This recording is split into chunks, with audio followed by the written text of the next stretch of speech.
열 나흘째 되는 날 밤에 우리가 아드리아 바다에서 이리저리 쫓겨가다가 자정쯤 되어 사공들이 어느 육지에 가까워지는 줄을 짐작하고 물을 재어보니 20길이 되고 조금 가다가 다시 재니 15길이라. 암초에 걸릴까 하여 고물로 닷 넷을 내리고 날이 새기를 고대하니라.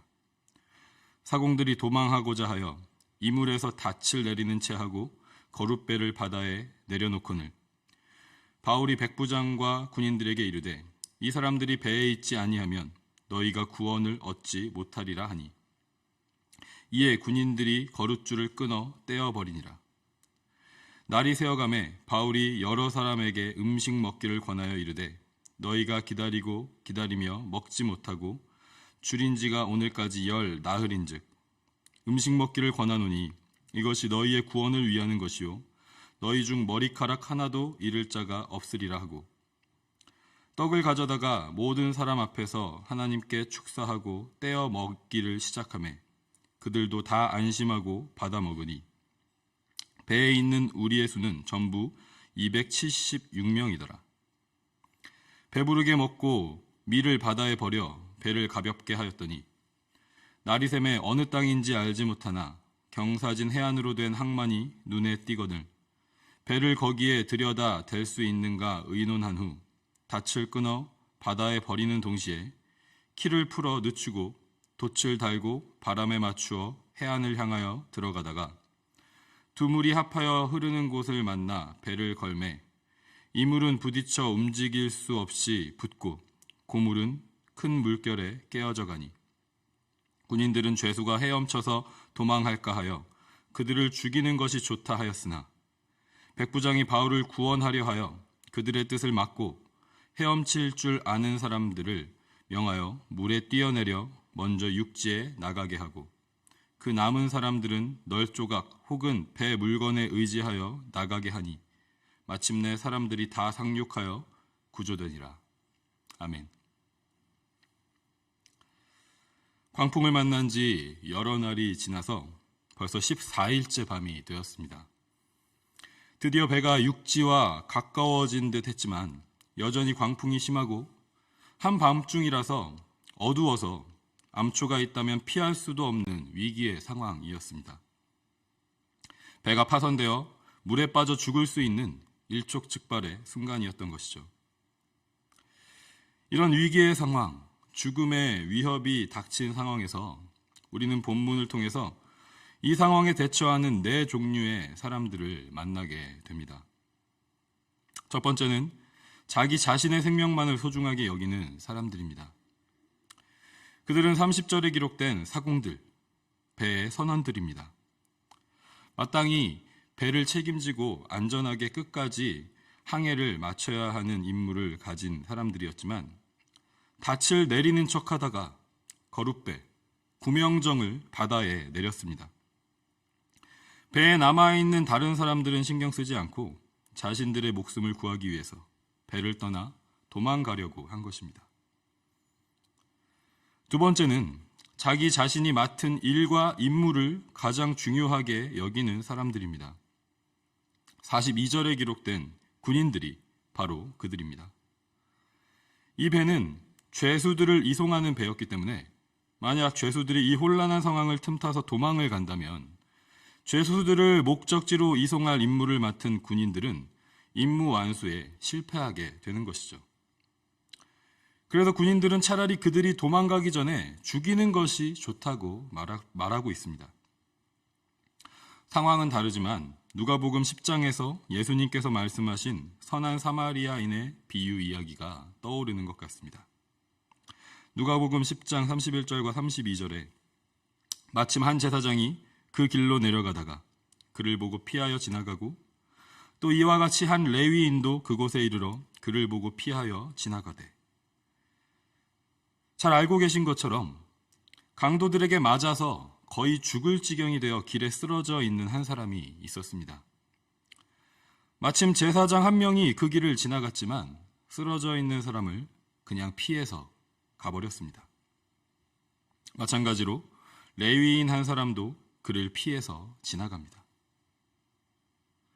죽어가는 사람을 보고도 제사장과 레위인이 그냥 지나간 이유는 자신들이 맡은 바 제사장으로서 레위인으로서의 일을 감당함에 있어서 이미 거의 죽은 사람과 같은 지경에 있는 그 사람과 접촉함으로써 자신을 더럽히지 않고 거룩함을 유지하고자 함이었을 것이었습니다. 이들에게는 당장 눈앞에서 죽어가는 한 사람의 생명을 구원하는 것보다 자신들의 일과 임무가 더 중요하고 소중했던 것입니다. 세 번째는 모든 사람의 생명을 소중히 여기는 사람입니다. 그는 바로 사도 바울이죠. 31절에서 바울은 도망가는 사공들의 목숨을 구하기 위해서 배를 떠나지 못하도록 백부장 군인들에게 조언합니다. 34절에서는 바울이 배에 있는 모든 사람들의 구원을 위하여 음식을 먹으라고 권하고 떡을 가져다가 하나님께 축사하고 함께 그 음식을 먹었습니다. 여기서 바울이 다른 사람들의 구원을 위하는 모습은 바울 자신의 지혜나 어떤 말이나 능력에 기초한 것이 아니었습니다. 이것은 철저하게 하나님의 말씀에 근거한 것이었습니다. 어제 본문 24절에서 바울에게 하나님께서 분명하게 하신 말씀을 바울은 믿었습니다. 바울아, 두려워하지 말라. 내가 가이사 앞에 서야 하겠고 또 하나님께서 너와 함께 항해하는 자를 다 내게 주셨다 하였으니. 바울이 배에 함께 탄 모든 사람들의 생명을 소중하게 여긴 이유는 바울이 다른 사람들보다 더 의로운 사람이어서가 아니라 다른 사람들과는 달리 하나님의 말씀을 들었고 그 말씀을 믿었기 때문입니다. 그리고 그 믿음은 말로만 고백된 것이 아니라 행동으로 나타나서 사람들에게 음식을 먹이고 그들을 안심시킴으로써 하나님께서 행하실 구원을 준비한 것입니다. 이제 마지막으로 네 번째 종류의 사람은 생명을 소중히 여길 줄 알게 된 사람입니다. 그는 바로 백부장이죠. 백부장은 이미 바울을 호의적으로 대했던 사람이었습니다. 그런데 백부장도 군인이기 때문에 군인들이 죄수들을 모두 죽이는 것이 좋다고 했을 때 자신의 임무를 완수하기 위해서 군인들이 주장하는 대로 했을 수도 있었을 것입니다. 하지만 백부장은 이때 죄인들을 살리기로 결단하고 명령을 내립니다. 광풍을 만나 배 위에서 지금까지 바울이 보여준 모습을 보고 영향을 받아서 생명을 소중히 여길 줄 알게 된 것입니다. 비록 군인으로서 자신의 일과 임무를 완전히 마칠 수 없을지도 모르지만, 비록 하찮은 죄수들의 목숨일 수 있지만 생명을 구원하는 일보다 더 중요한 것이 없다는 것을 알게 된 것입니다. 결과적으로 배에 타고 있던 276명 전원은 아무도 목숨을 잃지 않고 구조되었습니다. 하나님께서 바울에게 말씀하신 대로 이루어진 것입니다. 이 일이 이루어지기까지 위기의 순간들이 있었고 이 일을 이루지 못하게 하는 사람들의 모습들이 있었습니다. 하나님의 말씀이 정말 이루어질까 의심하게 만드는 상황들도 있었습니다. 그럼에도 불구하고 사도 바울은 포기하지 않고 의심하지 않고 끝까지 하나님의 말씀을 신뢰하면서 모든 사람들의 구원을 위해서 할 수 있는 일들을 했습니다. 그리고 그렇게 한 것이 결국 백부장을 통해서 사도 바울 자신도 구원하는 결과로 나타났습니다. 오늘 우리는 무엇을 위해서 살아가고 있습니까? 사공들처럼 자신만을 위해서, 자신의 생명만을 구원하기 위해서 살아가고 있지는 않은지, 군인들처럼 다른 어떤 것보다 지금 내가 맡은 일과 어떤 임무만을 중요하게 여기면서 살아가고 있지는 않은지, 하나님께서 우리에게 알려주신 하나님의 말씀, 하나님의 뜻은 너무나도 분명합니다. 요한복음 6장 40절 말씀처럼 내 아버지의 뜻은 아들을 보고 믿는 자마다 영생을 얻는 이것이니 마지막 날에 내가 이를 다시 살리리라 하시니라. 아멘. 우리가 영원한 생명을 얻는 것, 죽음을 이기고 부활 생명을 얻는 것이 하나님의 뜻인 줄 믿습니다. 모든 사람의 구원을 위해서 우리의 인생의 항해를 해 나아가는 것이 하나님의 뜻인 줄 믿습니다.